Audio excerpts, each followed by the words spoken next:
Aujourd'hui, avec Robert C. Qu'est-ce qu'une voiture électrique exactement? Comment fonctionne une telle voiture? Et quelles sont les différences avec les voitures classiques? Vous allez découvrir tout cela maintenant avec Robert C.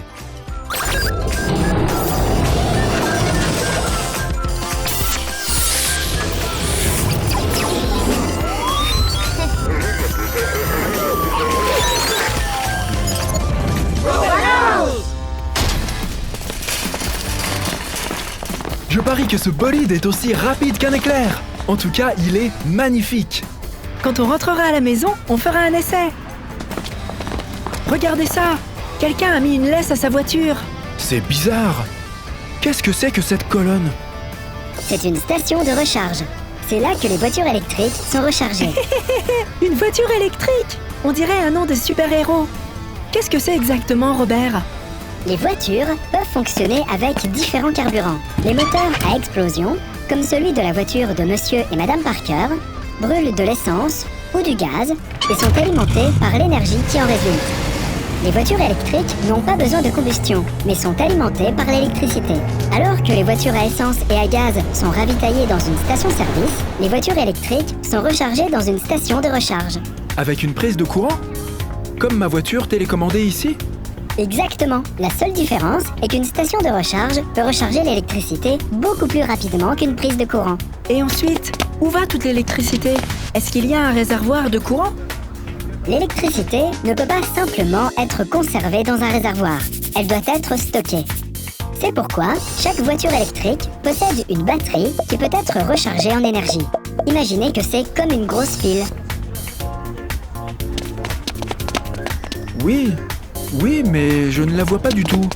Elle est dans le coffre? La Porsche Mission E est équipée d'une batterie lithium-ion.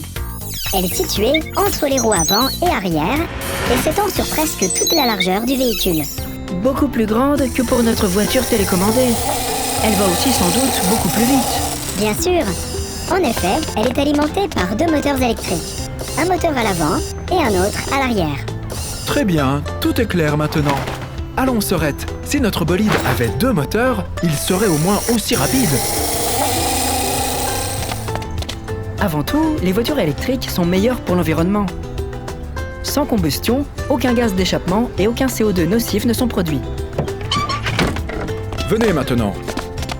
Je suis sûr que le propriétaire n'aimerait pas du tout qu'on traîne autour de sa voiture comme ça. Aucun souci. Quand je l'ai vu pour la première fois, j'étais pareil. Salut, je m'appelle Josh. C'est une voiture très cool que vous avez là, monsieur Josh. Merci, je trouve aussi.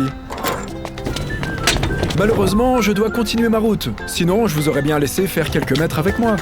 Alors, la prochaine fois, d'accord? Oui, bien sûr, si vos parents n'ont rien contre. Bonne journée. Ciao. Merci aussi à vous. Oui, Ah, oui, vraiment, merci. Ce serait super. Merci. Ciao. Je serais bien monté moi aussi.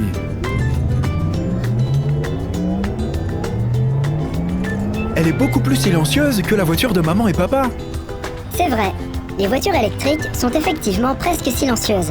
Pour s'assurer que les autres personnes entendent la voiture et font attention en marchant dans la rue, toutes les voitures électriques sont équipées de haut-parleurs qui émettent un bruit. Eh bien, moi, quand je serai grand, je veux aussi une Porsche électrique. Oui, fiston, moi aussi.